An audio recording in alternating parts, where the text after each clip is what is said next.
justice begins when we start listening. So today we stand with victims, past, present, and those still finding their voice in this moment.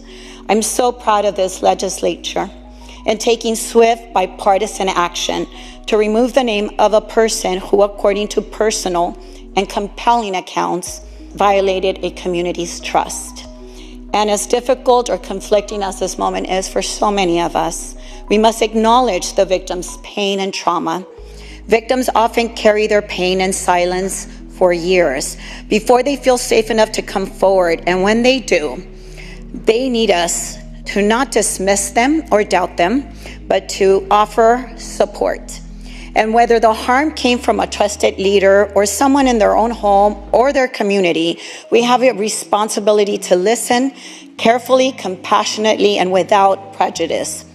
As someone who understands physical and emotional abuse and has secured multiple restraining orders, I can attest there's nothing more harmful to a victim than to be questioned when the evidence is clear and compelling. I want to commend the women who have come forward. I know it wasn't easy, and I know they're still going through their trauma. Their courage matters, and their voices matters.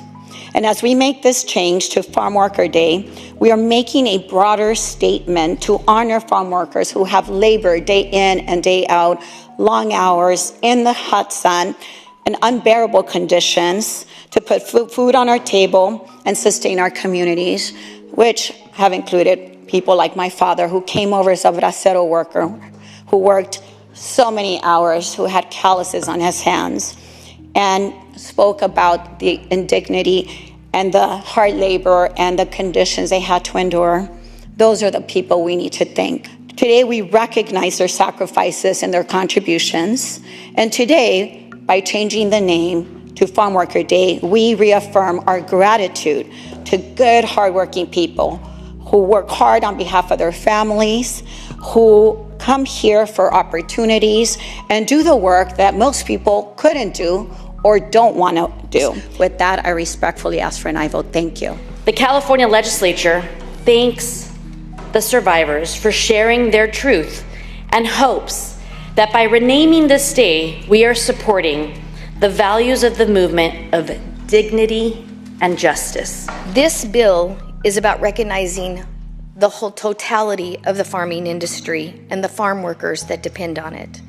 My grandfather Juan was one of 9 siblings. My grandmother Rachel was one of 11 sisters. Every single one of them worked in the fields. Filipino farm workers came from throughout the region for a raucous debate and discussion and a fight and a battle. Should we strike? Today, I cast my vote to redesignate March 31st as Farm Workers Day, because this day and this movement have always belonged to them.